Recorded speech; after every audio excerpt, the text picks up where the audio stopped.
സ്വാഭാവികമായും ഒരു തെരഞ്ഞെടുപ്പിനെ നേരിടുന്ന അവസരത്തിൽ മാർക്സിസ്റ്റ് പാർട്ടി ഉണ്ടാക്കിയെടുക്കുന്ന ഒരു കെണിയാണ്. ആ കെണി എന്ന് പറയുമ്പോൾ ഇന്ന്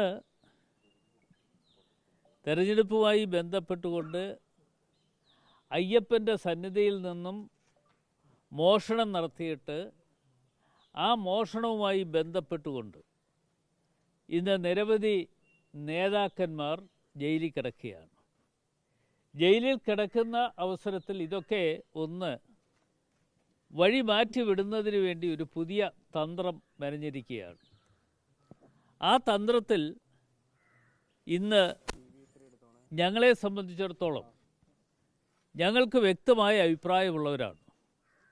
ആ അഭിപ്രായങ്ങൾ ഞാൻ ഇന്നലെയും തുറന്നു പറഞ്ഞതാണ്.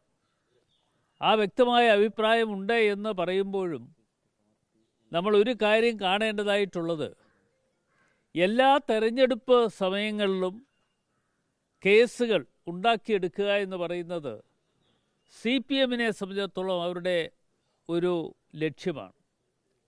ആ തെരഞ്ഞെടുപ്പിൽ ഞാൻ 5 തവണ കോന്നിയിൽ മത്സരിക്കുന്ന അവസരത്തിലും പിന്നീട് 2 തവണ ഞാൻ ആറ്റിങ്ങിൽ മത്സരിക്കുന്ന അവസരത്തിലും എന്നെ സംബന്ധിച്ചിടത്തോളം എൻ്റെ പേരിൽ നിരവധി കേസുകൾ ഉണ്ടാക്കിയെടുത്ത്, കള്ളക്കേസുകൾ ഉണ്ടാക്കിയെടുത്ത് അത് കെട്ടിച്ചമച്ച് ജനങ്ങളുടെ മുമ്പിലേക്ക് കൊണ്ടുവരാൻ വേണ്ടി ശ്രമം നടത്തിയവരാണ്. ഞാനതുകൊണ്ടാണ് അനുഭവത്തിൻ്റെ വെളിച്ചത്തിലാണ് പല കാര്യങ്ങളും പറയുന്നത്. ഇന്നിപ്പോൾ ശ്രീ രാഹുൽ മാങ്കൂട്ടത്തെ സംബന്ധിച്ചിടത്തോളം അദ്ദേഹത്തിൻ്റെ പേരിൽ കേസ് ഉണ്ടായിട്ടുണ്ട്. അത് അന്വേഷണം നടക്കട്ടെ. ആ അന്വേഷണം നടന്ന് അതിൻ്റെ കാര്യങ്ങൾ പുറത്തു കൊണ്ടുവരണം. അതല്ലാതെ കണ്ട് ഇത് പുകമറ സൃഷ്ടിച്ചുകൊണ്ട് മുമ്പോട്ട് പോകുന്നത് ശരിയായ ഒരു കാര്യമാണോ എന്ന് മാധ്യമ സുഹൃത്തുക്കൾ എന്നുള്ള നിലയിൽ നിങ്ങൾ കൂടി അത് ചിന്തിക്കണം, ആലോചിക്കണം എന്ന് മാത്രമാണ് ഈ കാര്യത്തെക്കുറിച്ച് എനിക്ക് പറയാനുള്ളത്.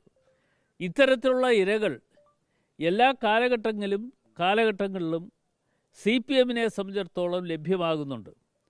നിങ്ങൾക്ക് പഴയ കാര്യങ്ങൾ ഓരോന്നോരോന്നായി എടുത്ത് നോക്കിയാൽ CPM-ന് കിട്ടിയിട്ടുള്ള ഇരകളെ സംബന്ധിച്ചും അവർ നടത്തിയിട്ടുള്ള പ്രചരണങ്ങളെ സംബന്ധിച്ചും ഒക്കെ നമ്മൾക്കേവർക്കും മനസ്സിലാക്കാൻ കഴിഞ്ഞിട്ടുള്ള കാര്യങ്ങളാണ്.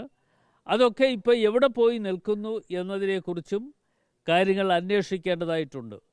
പല കാര്യങ്ങളും പുകമറ സൃഷ്ടിച്ച് അതിൻ്റെ പിന്നിൽ നിന്നുകൊണ്ട് പല പ്രവർത്തനങ്ങളും നടത്തുമ്പോഴും അതിൻ്റെ പിന്നിൽ നിന്നുകൊണ്ട് പ്രവർത്തിക്കുന്ന CPM-നെ സംബന്ധിച്ചിടത്തോളം അവരുടെ മുഖം രക്ഷിക്കുവാൻ വേണ്ടി ഇപ്പോൾ അവരുടെ മുഖം രക്ഷിക്കുക എന്ന് പറയുന്നത് ശബരിമലയുമായി ബന്ധപ്പെട്ടുകൊണ്ട് നടത്തിക്കൊണ്ടിരുന്ന കൊള്ളത്തരങ്ങൾ പുറത്തു കൊണ്ടുവന്നതിൻ്റെ പ്രതികാരമെന്നുള്ള നിലയിൽ ആണ് ഇന്ന് മുമ്പോട്ട് പോകുന്നത്. അതിനു മുൻപേ രാഹുലിനെതിരെയുള്ള പരാതികൾ വന്നു തുടങ്ങി. 1-2 ആരോപണമല്ലല്ലോ, കുറേയേറെ ആരോപണങ്ങൾ കമ്മിറ്റിക്ക് മുമ്പിൽ തന്നെ വന്നിട്ടില്ലേ?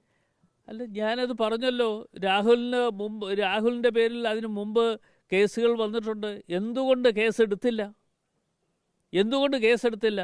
ഞങ്ങളാണോ പോയി കേസെടുക്കേണ്ടത്? ഇവിടെ മുഖ്യമന്ത്രിയെ സംബന്ധിച്ചിടത്തോളം മുഖ്യമന്ത്രി വീട്ടിൽ ഈ ഇര പോയി എന്നാണ് ഇന്ന് പത്രങ്ങളിലൂടെ വായിച്ചതാണ്, മാധ്യമങ്ങളിലൂടെ കണ്ട വാർത്തകൾ മാത്രമാണ്. അപ്പോൾ ആ ഇരയെ പറഞ്ഞു വിട്ടത് എങ്ങോട്ടാണ്? അദ്ദേഹത്തിൻ്റെ ഓഫീസിലേക്ക് പറഞ്ഞു വിട്ടു. ഇതെല്ലാം ഒരു സ്റ്റോറി ഉണ്ടാക്കിയെടുക്കുവാൻ വേണ്ടിയുള്ള ഒരു ഭാഗമായി മാറിയിരിക്കുകയാണ്. അപ്പോൾ ഈ പരാതി കളവാണെന്നാണോ, ഈ പെൺകുട്ടി നൽകിയ പരാതി കളവാണെന്നാണോ പറയുന്നത്? പെൺകുട്ടി നടത്തിയ പരാമർശം കളവാണോ എന്നതിനെക്കുറിച്ച് അന്വേഷണം നടക്കട്ടെ. ആ അന്വേഷണത്തിലൂടെ കണ്ടെത്തട്ടെ. ആ അന്വേഷണം പുറത്തു വരണം. ആ അന്വേഷണം പുറത്തു വരുന്നതിന് വേണ്ടിയാണ് ഈ കാര്യങ്ങളൊക്കെ പറയുന്നത്.